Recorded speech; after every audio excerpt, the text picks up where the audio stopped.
안녕하세요. 맥키네지 투자클럽입니다. HLB 계열 종목인 HLB 제약이 분기상 최대 영업이익을 달성했다는 소식입니다. 그리고 테라페틱스의 16회차 전환사채 전환 추가 상장 공시 한번 살펴봐 드리고요. 계열 종목인 생명각, 제약, 테라페틱스, 글로벌 차트론까지 한번 살펴보도록 하겠습니다. HLB 제약이 이제 분기 최대 영업이익을 달성했다는 이제 내용의 이제 기사인데요. 역대 최대 분기 영업인데 1분기에 영업이익이 작년도 1분기 대비해서 63% 증가한 19억 정도의 이제 영업이익입니다. 이게 분기 실적에서는 제일 큰 수익을 좀 냈다. 그리고 1분기 매출액은 한 346억 정도입니다. 이 분기당 이제 매출액이 어느 정도 되는지를 작년에 이제 1분기, 2분기, 3분기, 4분기로 보면 분기당 뭐 작년에 1분기에 335억, 2분기에 이제 358억, 3분기에 348억, 4분기에도 이제 331억 정도죠. 그러니까 300억대 매출액을 계속 뭐 어느 정도 내고 있는 분기별로 그렇게 큰 차이가 없죠. 영업이익 같은 경우에는 이제 작년도 1분기에 12억, 2분기에 6억, 3분기에 이제 9억인데 4분기 때는 이제 좀 적자였는데 이 부분들이 흑자되면서 작년도 이제 분기 영업이익보다 지금 이제 19억이니까 작년도 대비해서 크고 이제 이 기준이 분기 기준으로 가장 크게 지금 좋게 나왔다 이렇게 보시면 되겠습니다. 자, 지난해 말부터 이제 신축 공사로 가동이 중단된 항남 공장에서는 수탁 생산 매출, 그러니까 수탁 생산이라고 하는 게 이제 CMO라고 보시면 됩니다. HLB 제약의 이제 사업 구조를 보게 되면 제네릭 의약품을 생산하는 겁니다. 그러니까 아직 뭐 혁신 신약이라든지 이쪽이 아니라 특허 만기가 되어 있는 제네릭 관련되는 부분을 생산을 하는데 이 공장이 있으니까 다른 회사의 어떤 수탁 생산을 하는 이제 CMO가 있고요. 그 다음에 이제 CSO 같은 경우에는 영업인력이 있으니까 영업인력이 상대적으로 떨어지는 회사의 그 약물들, 제네릭 약품을 팔아서 이제 수수료를 이제 가져가는 게 이제 CSO거든요. 근데 CMO 같은 경우에도 이제 최근에는 이제 자체 이제 생산하는 비중 자체가 자체 이제 제네릭 약품 생산하는 게 한 50% 정도는 넘어갑니다. 그리고 나머지 부분들은 다른 회사의 이제 수탁 생산 관련되는 부분을 해주고 있고, 이 공장이 이제 항남 공장하고 남양주 공장, 본래 이제 남양주 공장이 이제 본로였다가 이제 삼성제약으로부터 항남 공장을 이제 가져온 거죠. 이제 인수를 했던 부분이고, 이 항남 공장이 이제 향후에 리보세라믹 관련되는 부분에서 이제 생산 기지가 될 수 있는 부분이다 이렇게 보시면 될 것 같고요. CSO는 대신해서 판매해 주는 겁니다. 대신해서 이제 판매해 주는 어떤 사업이, 요 사업이 이제 정착을 하면서 CMO도 좀 굴러가는 뭐 이런 어떤 이제 사업 구조가 HLB 제약이라고 보시면 되겠습니다. 자, 전문의약품 판매 관련되는, 그러니까 다른 회사 제품을 대신에 판매해주고 수수료를 받는 구조의 이제 매출에 관련되는 부분들도 1분기가 작년도 동기 대비해서는 21.9%라면서 여기가 실적을 견인하는 거예요. 그러니까 CSO 관련되는 부분이 이제 장착이 되면서 이제 CMO 관련되는 부분들도 이제 증가되는 이런 구조라고 보시면 되겠죠. 그래서 올해 신제품 출시로 이제 포트폴리오 제품 이제 포트폴리오 좀 더 이제 강화가 되고 있고요. 그 다음에 신제품 매출이 확대되면 이제 뭐 이런 이제 수익성 관련되는 부분들도 좋아지게 되는 거고, 제네릭 쪽에서 이제 뭐 항생제라든지 호흡기 관련되는 약물이 이제 1분기에 좀 더 계절성을 띠면서 좀 올라갔다 이렇게 봐야 되겠죠. 그래서 CSO 관련되는 부분들은 자체 생산 기반의 고마진 전문 의약품 판매 비중을 확대하는 방향으로 이제 수익성 중심으로, 그러니까 CSO보다는 이제 CMO 관련되는 부분이 했을 때 좀 더 수익성이 증가되겠죠. 자, 그리고 이제 수탁 생산 관련되는 부분에서는 타사의 위탁 생산을 맡겨온 전문 의약품을 그러니까 이제 제네릭인데 전문의약품이라는 거는 이제 그 일반 의약품이 아니니까 의사의 처방이 이제 필요한 부분에서 이제 제네릭으로 가는 건데 요걸 이제 위탁 생산을 맡겼다가 이제 자체 생산으로 전환하면서 요게 이제 50% 이상이 됩니다. 그래서 해당 전문의약품의 수탁 계약도 지속적으로 이제 CMO 관련되는 부분을 받으면서 여기 이제 고마진 의약품 매출 비중도 계속 전반적으로 좀 늘어나고 있다. 그래서 마진율을 향상하기 위해서 이 단위당 생산량 확대, 이게 이제 이런 거겠죠. 뭐 배치라든지 이런 어떤 생산량 단위 관련되는 부분의 로트를 좀 더 확산을 시킨다든지, 그 다음에 주성분 제조원을 추가하면서 제품 경쟁력을 좀 더 강화하면서 수익성을 늘리는 거죠.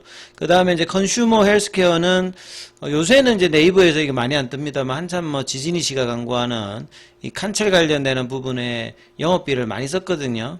그래서 요런 이제 단일 브랜드에서 벗어나서 이제 종합 건강 케어 제품군을 좀 더 확대해 나가려고 한다.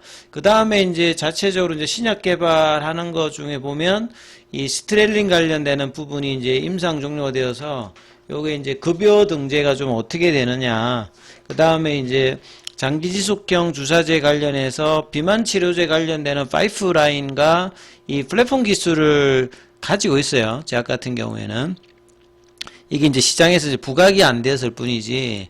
자, 이런 부분으로 HLB 그룹의 2020년도 이제 편입 이후에 생산적인 효율, 그 다음에 고마진 제품 확대, 판매 촉진, 이러면서 이제 재무적인 부분들도 좀 나아지고 있습니다. 그래서 이제 본래, 600억대에서 2022년도부터는 1000억대 넘어갔거든요. 보통 이제 중소형사에서 중형사로 갈 때 한 2000억 정도 되면 이제 중형제약사거든요.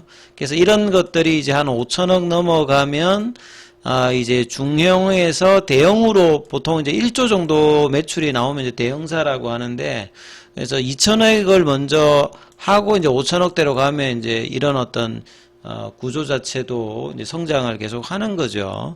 그리고 영업 이익 관련되는 부분들도 이 당시에 이제 판관비가 많이 들어갔다는 게 이제 칸첼이라든지 이런 부분들 때문에 영향을 좀 받았는데, 지금은 이제 이런 부분들도 이제 작년도부터는 영업이익이 전체적으로 온기로도 보면 이제 흑자 전환에 좀 들어가면서 좀 재무적으로 좀 안정적인 어떤 흐름들을 보여주고 있다, 이렇게 보시면 될 것 같습니다.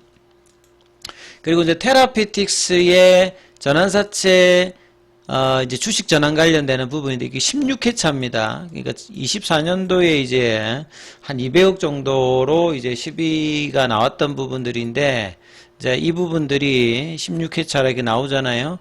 추가 주식 수가 12만 4천 주니까 뭐 되게 작은 것도 아니고 엄청나게 많은 건 아닙니다만, 상장일은 5월 19일입니다. 그러니까 다음 주 정도 되겠죠. 다음 주 정도 되고, 전체 이제 상장 주식 수 8,400만 주에서 12만 주니까요. 전체에서는 뭐 큰 비중은 아닙니다. 하지만 이제 이게 오버행 이슈는 이제 있는 거죠. 그래서 이제 HLB 주가는 이제 뭐 보합권이었고요. 제약 같은 경우에도 보시게 되면 이제 지난주 목요일 날에 이제 음봉 나오고 난 다음에 볼린저 밴드 상단에서 조금씩 지금 많이 벌어지고는 있지 않습니다만, 조금 이제 오일선 가격이 2490원인데 여기는 지키고 있어요. 근데 거래량은 여전히 지금 4월달부터 계속 지금 전체적으로 지금 거래량이 좀 작기 때문에 플랫형에서 극복할 수 있는 기준봉이 지금 4월달 이후 나오고 있지 않는 부분이 굉장히 좀 아쉬운 부분입니다. 그래서 5% 이상의 몸통 중심으로 이 이제 3월달에 나왔던 하락갭을 메꿀 수 있는 양봉 흐름이 나와야 되겠죠. 이게 가격 기준으로 보면 한 25,000원대입니다. HLB 제약은. 이런 흐름이 나오는지 좀 체크해야 되는 부분들이고요. 생명과학 같은 경우에는 이제 6월달에 흡수합병 관련되는 부분이 있고, 그 다음에 뭐 계속 말씀드렸던 이 신주이스군 관련되는 부분에 오늘은 이제 거래가 안 되는 거죠. 어제까지 이제 거래가 되었고, 이제 상장 폐지가 이제 되기 때문에 HLB 생명과 신주인수권 정권 같은 경우에는 이제 없어진다. 이렇게 이제 보시면 되겠죠. 자, 그래서 여기도 마찬가지로 4월달 이후에 이제 거래가 계속 좀 작은 상태에서 6,000원대 초중반에서 계속 이제 플랫형으로 흐름들이 형성되고 있습니다. 그래서 여기도 볼린저 밴드 상한선 가격이 6,600원대인데요. 극복하는 어떤 가격대는 한 8,000원대 이제 구간 넘어가야 되는 거고, 그 다음에 이제 주식 매수 청구권 가격이 7,500원대이기 때문에 이 가격 위로 올라가야 400억이라는 이제 한도 내에서 흡수합병이 이제 될 수 있는 어떤 가격대니까 이런 부분들의 흐름들이 나오냐도 생명과학 주가에서 중요하죠. 그리고 테라피틱스 같은 경우에는 이제 5월달에 NK 관련되는 부분에서 탑라인 발표 앞두고 락업 기사가 아직까지 안 뜨고 있는데요. 자, 이 부분이 언제 뜨느냐가 이제 가장 중요합니다. 그래서 장중에 이제 움직이면 그 관련되는 기사 내용을 계속 이제 살펴봐야 되는 부분이고, 어제 이제 볼린저 밴드 상한선까지 한번 올라갔다가 오늘은 소폭의 이제 음봉 흐름의 캔들이죠. 뭐 거래량 그렇게 크게 나와 있진 않습니다. 글로벌 같은 경우도 마찬가지로 플랫형 흐름으로 한 달 넘게 지금 좁아져 있는 볼린저 밴드 상에서 거래는 여전히 좀 제한적인 흐름에서 움직이고 있다. 이렇게 봐야 되겠습니다. 그래서 거래가 늘면서 이 좁은 박스권을 언제 탈피하는지, 이게 일단은 HLB 전 계열사에서 가장 일단 중요한 어떤 부분이고요. 그래서 항서제약이 FDA로부터 답변을 어떻게 받느냐, NK 관련해서 락업 기사가 어떻게 뜨느냐, 이게 이제 전체적으로 주가에서 중요한 어떤 모멘텀인데요. 이 부분들이 자, 목요일 금요일에는 기사가 나올지 여부를 좀 살피시면서 흐름 챙겨보시기 바라겠습니다.